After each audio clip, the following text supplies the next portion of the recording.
The rifle shot cracked across the Berlin Focus on your winter breathing. like brittle Control the ice recoil. breaking. You've got this. Inside the abandoned warehouse, Marcus Collins pressed himself against the concrete wall, blood pooling beneath his left leg.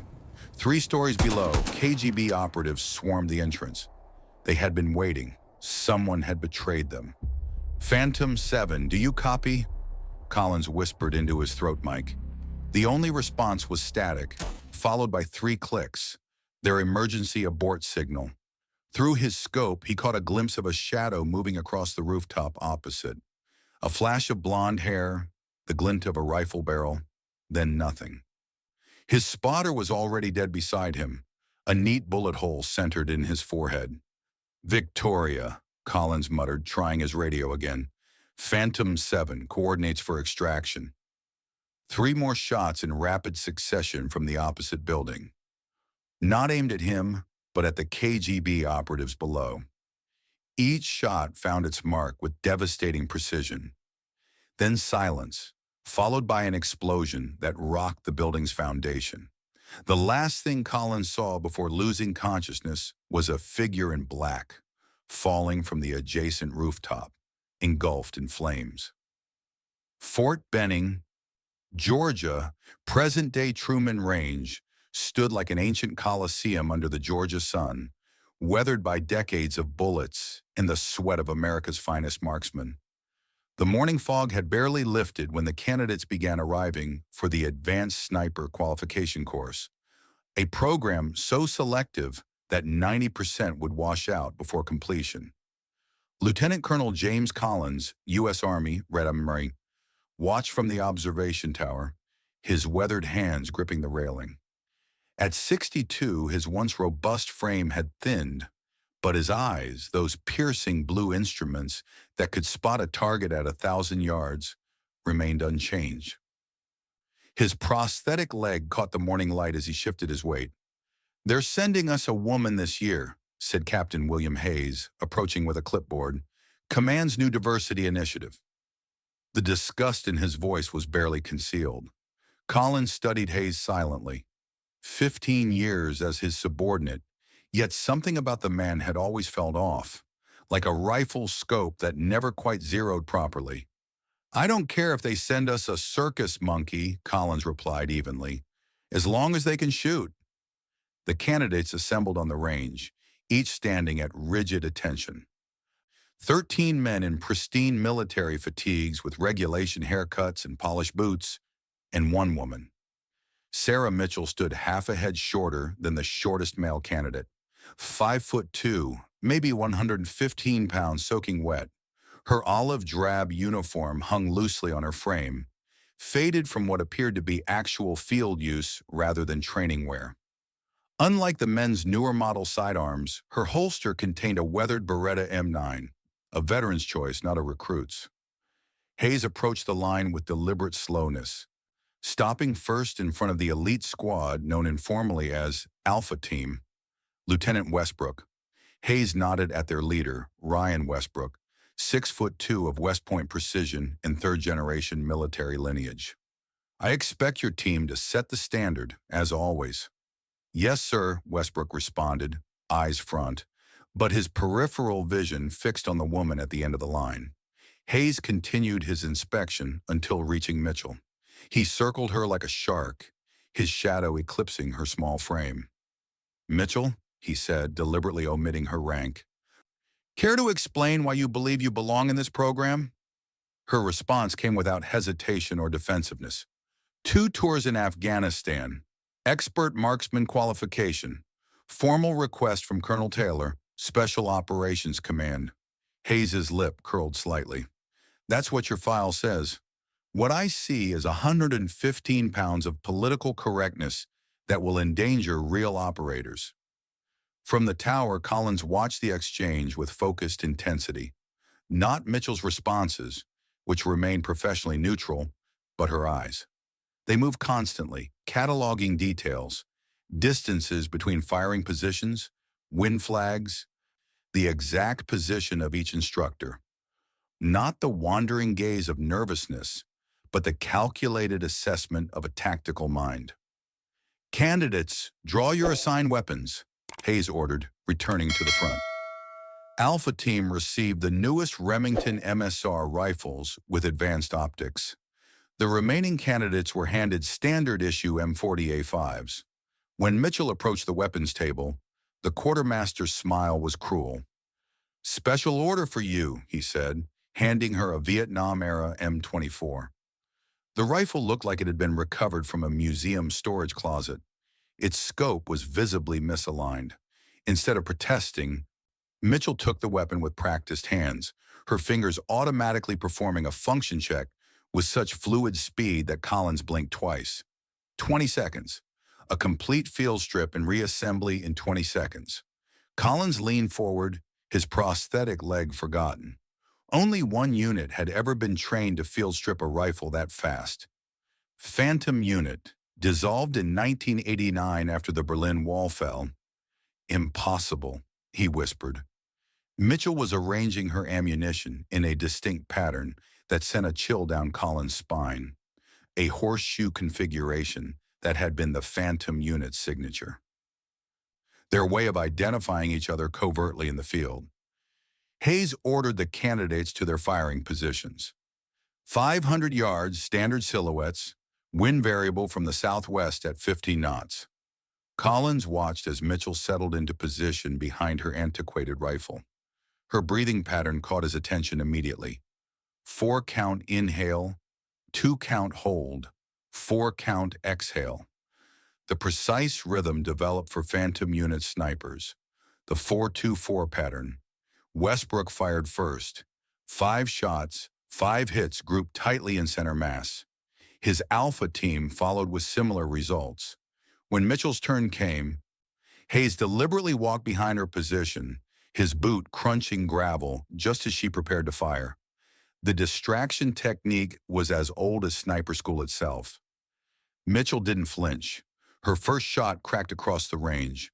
A perfect center hit. "Lucky," Hayes muttered. Her second shot struck the exact same hole. Her third, her fourth, her fifth. 5 rounds through virtually the same hole. Despite the outdated rifle, misaligned scope, and deliberate distractions. Not even the legendary Marine Corps snipers Collins had trained with could manage that level of consistency. Collins pulled out his field glasses, focusing not on the target but on Mitchell's face. As she fired her last round, the sleeve of her uniform pulled back slightly, revealing a small mark near her wrist, the letter P followed by the number 7, Phantom 7. His heart thundered in his chest. That designation had belonged to only one operative, Victoria, his partner in Berlin, the woman who had saved his life at the cost of her own, the woman whose body had never been recovered from the burning building, the woman he had loved. Collins fumbled for his satellite phone, dialing a number few people alive still had access to. "Frank," he said when the call connected, "I need you to check something for me. Phantom 7, Berlin, 1985. A pause. "No, I'm not having flashbacks. She's here." The Black Forest training area sprawled across the northern section of Fort Benning, 5,000 acres of dense woodland designed to simulate European combat environments. Named during the Cold War, it had been the proving ground for operations behind the Iron Curtain. As the candidates prepared for the 3-day wilderness survival exercise, Collins made an unexpected announcement. "I'll be accompanying Group 3 personally," he said, indicating Mitchell's assigned team. "Special assessment directive from command." Hayes's eyes narrowed almost imperceptibly. "Sir, with respect, your mobility might—" "25 years on this leg, Captain." Collins cut him off, tapping his prosthetic. "I've humped through terrain that would make your knees buckle. Any other concerns?" The teams deployed at staggered intervals, with Alpha Team, Westbrook, Harris, Chang, Mendez, and Stevens departing first. Collins noted how Peter Stevens, the quietest of the group, kept glancing back at Mitchell with an unreadable expression.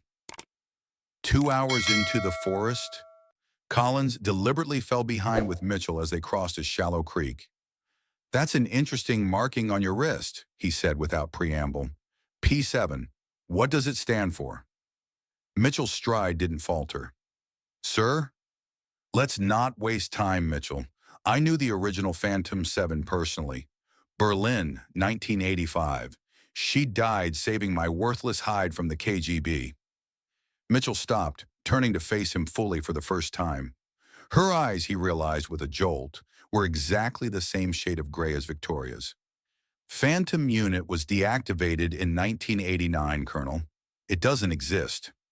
And yet here you are, using the 4-2-4 breathing pattern, arranging ammunition in the horseshoe. Skills no conventional sniper program teaches. He stepped closer. Who are you, really? A twig snapped nearby. Mitchell's hand instinctively moved to her sidearm before recognizing Peter Stevens emerging from the trees.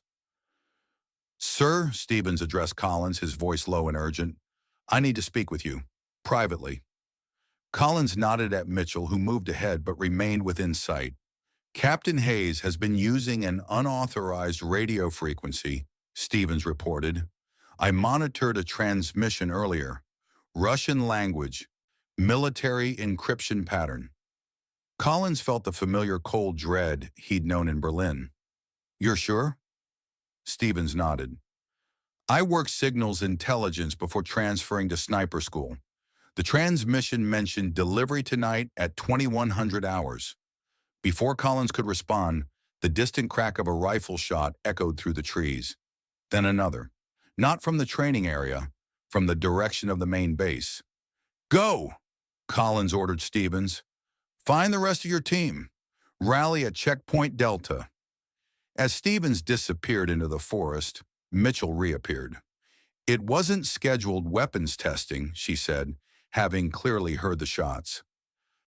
3 rounds went .308 Winchester suppressed. Collins stared at her. How could you possibly know the caliber at this distance? The same way I know we're being watched from approximately 200 meters north-northeast. 2 men, one with thermal imaging. Their eyes locked in silent communication, and in that moment, Collins knew with absolute certainty. You're Victoria's daughter. Mitchell nodded once. Sarah Mitchell is my real name. Victoria was my mother's cover identity. She didn't die in Berlin, Colonel. At least not in 1985. A branch cracked overhead. Mitchell shoved Collins sideways as a bullet splintered the tree where he'd been standing. In one fluid motion, she drew her Beretta and fired twice into the canopy. A body crashed down through the branches, landing with a sickening thud. The man wore civilian hunting clothes, but his rifle was military grade with an advanced thermal scope. We need to move, Mitchell said, already retrieving the dead man's weapon and checking its magazine. That shot will draw others. The Berlin directive, Collins said as they moved through the undergrowth. That's why you're here, isn't it? Mitchell's expression hardened. The directive was compromised in 1985, a list of deep-cover American assets and Soviet double agents. When the operation failed, everyone thought the list was destroyed. But it wasn't, Collins concluded. 3 former Phantom operatives have been assassinated in the past 6 months, all by the same method, professional sniper shots at extreme range. Mother was targeted 3 weeks ago. Victoria's alive? Collins stopped in his tracks. Mitchell's eyes softened momentarily. Was. She saved my life, got me out, then went back for her handler. The building collapsed. Her body was recovered this time. Collins felt as if he'd been shot. Victoria alive all these years, only to die weeks before he could have seen her again. Before she died, she told me the Berlin list had resurfaced. Names are being sold to the highest bidder. Terrorist organizations, hostile governments, private military contractors. She believed the source was someone inside Fort Benning with access to the old Phantom archives. Hayes, Collins whispered. We think he's just the middleman. The operation tonight is the real target. A weapons and intelligence exchange with former KGB operatives, now working for the Casimir network. The sound of helicopter rotors suddenly filled the air. Too low, Too fast for a training exercise. They're accelerating the timeline, Mitchell said, checking her watch. We need to get back to base. Now. As they navigated through the forest, Collins studied the woman beside him, the daughter of the only woman he had ever loved, trained by her mother, carrying on the legacy of a program the world had forgotten. Why did she never contact me? He asked finally. Mitchell glanced at him. She watched you from afar. Your wedding, your son's birth, your divorce. She said staying away was the kindest thing she could do for you. Kindest, Collins repeated bitterly. I lost my leg, my marriage, and 20 years to whiskey because I thought I'd failed her. She never blamed you, Mitchell said, but right now, we have a more immediate problem. They had reached the edge of the forest. In the valley below, Fort Benning's main complex sprawled across the landscape. 3 unmarked black helicopters were touching down near the advanced weapons storage facility. Men in tactical gear were already emerging, moving with military precision. 15, maybe 20 operators, Collins assessed, former Spetsnaz by their movement pattern. Mitchell was already assembling the sniper rifle she'd taken from the attacker. Hayes will have disabled the base security systems. We need to get to a vantage point. The water tower, Collins pointed, commanding view of the entire complex. As they moved toward it, Collins's satellite phone vibrated. The text message contained a single line. Phantom 7 confirmed. Berlin list recovered from Archive 37B, awaiting instructions. Frank came through, Collins muttered, showing Mitchell the message. Then Hayes definitely has the list, she replied grimly. They reached the water tower as darkness began to fall. Mitchell set up her position with practiced efficiency as Collins used his binoculars to scan the base. Hayes is at the storage facility, he reported, with Westbrook and the rest of Alpha Team. Mitchell's hands paused on her rifle. They're involved? Can't tell if they're willing participants or hostages. Hayes appears to be giving orders. Through his optics, Collins watched as Hayes handed what appeared to be a hard drive to a tall man with a distinctive scar across his cheek. Mikhail Casimir himself, Collins breathed. I haven't seen him since the wall fell. Range 780 meters, Mitchell calculated, settling behind her scope. Wind from the west at 12 knots, gusting to 18. Temperature differential from water tower height to ground level approximately 4 degrees. Her calculations, delivered in the same calm tone Victoria had used, sent another wave of déjà vu through Collins. Wait, he said, placing a hand on her shoulder. Look at Stevens. Peter Stevens was standing slightly apart from the other members of Alpha Team. His posture was different, tense, ready. As they watched, he made a subtle hand gesture toward the guard nearest him. He's sending a counter-terrorism recognition signal, Collins realized. He's under cover. Before Mitchell could respond, gunfire erupted at the storage facility. Stevens had made his move, tackling the guard and creating momentary chaos. The rest of Alpha Team seemed frozen in confusion. We need to act now, Mitchell said, taking aim. I'll start with the perimeter guards. You coordinate with base security if you can reach them. The first shot was like a thunderclap in the gathering darkness. A perimeter guard dropped, then another. Mitchell worked the bolt with mechanical precision, her breathing never changing from the 4-2-4 rhythm. On the ground, the situation deteriorated into a firefight. Stevens had managed to free Westbrook and the others, who were now taking cover behind storage containers. Hayes was shouting frantically into a radio. He's calling for backup, Collins warned. Mitchell adjusted her aim slightly. The 5th shot caught Hayes in the shoulder, spinning him to the ground. Casimir and his remaining men began a tactical retreat toward the helicopters. They're getting away with the list, Collins said urgently. Mitchell was already adjusting her scope for the increased range. Not all of them. Her next shot caught Casimir's lieutenant in the back of the knee. The man stumbled, dropping a metal case. Casimir hesitated, then made a decision, continuing toward the helicopter without retrieving the case. The list, Collins breathed. Mitchell fired again, this time at the helicopter's fuel line. The resulting explosion illuminated the night sky like a miniature sun. The aftermath unfolded like the slow-motion sequence of a bullet's trajectory. Base security swarmed the area. Containment teams secured the wreckage, and medical personnel treated the wounded. The official story, a terrorist attack thwarted by alert security forces, was already being constructed for the press. In a secure conference room, Colonel Richardson of military intelligence sat across from Collins and Mitchell. On the table between them lay the recovered hard drive. The Berlin list, Richardson confirmed. Every name, every contact, every safe house from Operation Phantom. If this had reached the open market, he didn't need to finish the thought. Hayes? Collins asked. Alive, unfortunately.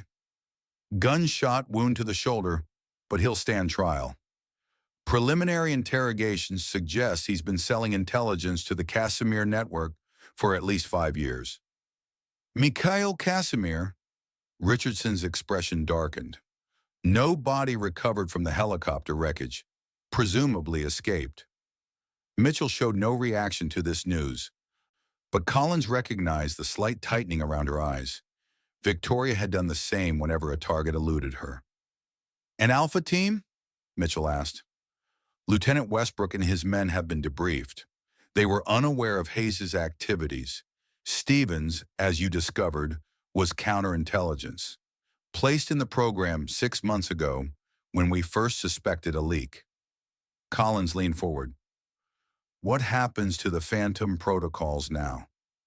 Richardson exchanged a glance with Mitchell before responding. That's actually why we asked you here, Colonel. The Phantom unit is being reactivated under a new designation. Limited personnel, maximum security clearance. We'd like you to serve as senior tactical advisor. Me? Collins couldn't hide his surprise. I've been retired for 7 years. Experience can't be trained, Richardson replied, especially with the Cold War playbook being dusted off by our adversaries. Collins studied Mitchell, who met his gaze steadily. And Specialist Mitchell? Operational lead, Richardson said, codename Echo 7. The briefing concluded with Richardson leaving them alone in the conference room. Outside, through the reinforced windows, the training range stood silent under the afternoon sun. Your mother would be proud, Collins said finally. Mitchell allowed herself the ghost of a smile. She spoke of you often, Colonel, said you were the finest marksman she'd ever known. James, he corrected her, if we're going to be working together, you might as well use my first name. A knock at the door interrupted them. Lieutenant Ryan Westbrook stood at attention in the doorway. Permission to enter, sir. Collins nodded, and Westbrook approached, his posture rigid with formality. Specialist Mitchell, he began, I owe you an apology. My behavior and that of my team was unprofessional and unbecoming. Mitchell regarded him evenly. You were following your commanding officer's lead, Lieutenant. An understandable mistake.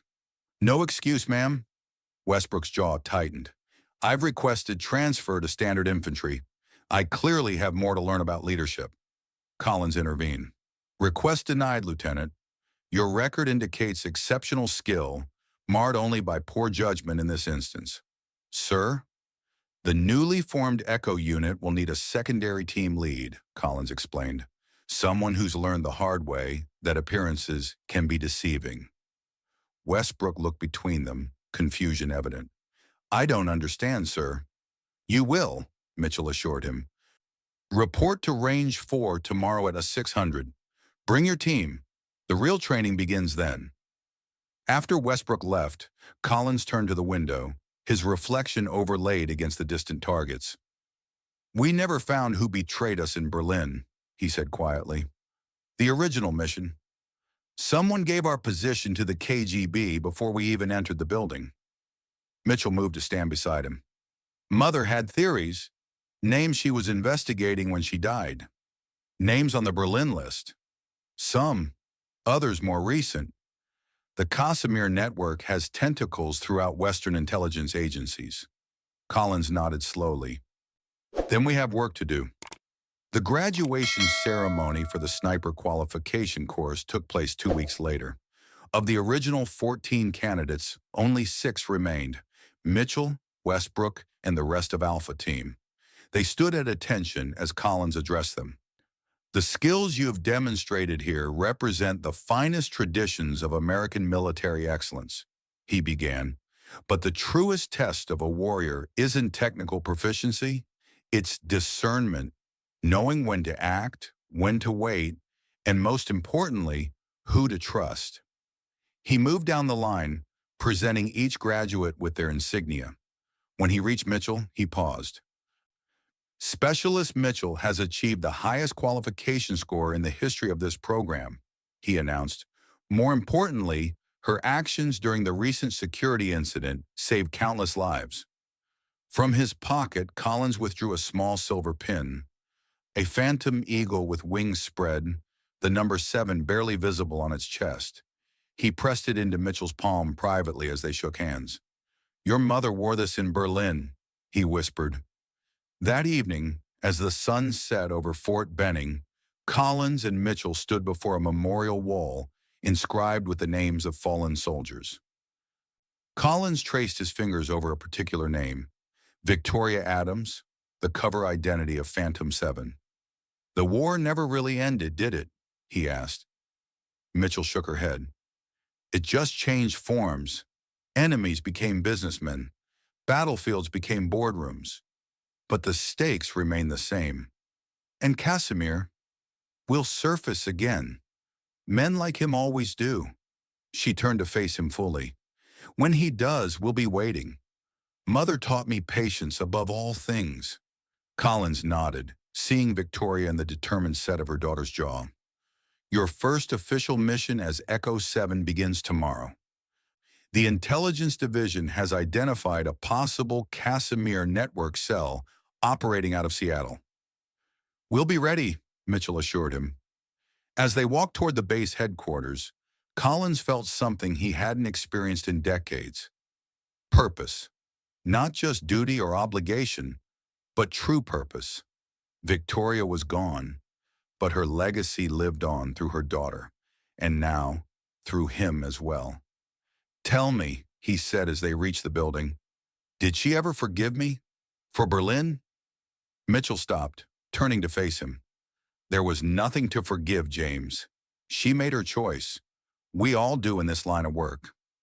Inside her quarters later that night, Mitchell opened a small weather journal, her mother's final possession. Among the coded entries and operational notes was a photograph, yellowed with age. A younger James Collins stood beside Victoria, both in civilian clothes, smiling in the Berlin sun. On the back, written in Victoria's precise handwriting, "Tell him when the time comes that some ghosts never truly die, and neither does love." Mitchell closed the journal, checking her mission equipment one final time. 14 rounds of match-grade ammunition arranged in a horseshoe pattern, a cleaning kit identical to her mother's, and a satellite phone with only one program number. Tomorrow, Echo 7 would begin hunting ghosts from the past, but tonight she allowed herself to be simply Sarah, daughter of a legend, carrier of a legacy, and now keeper of a promise long overdue.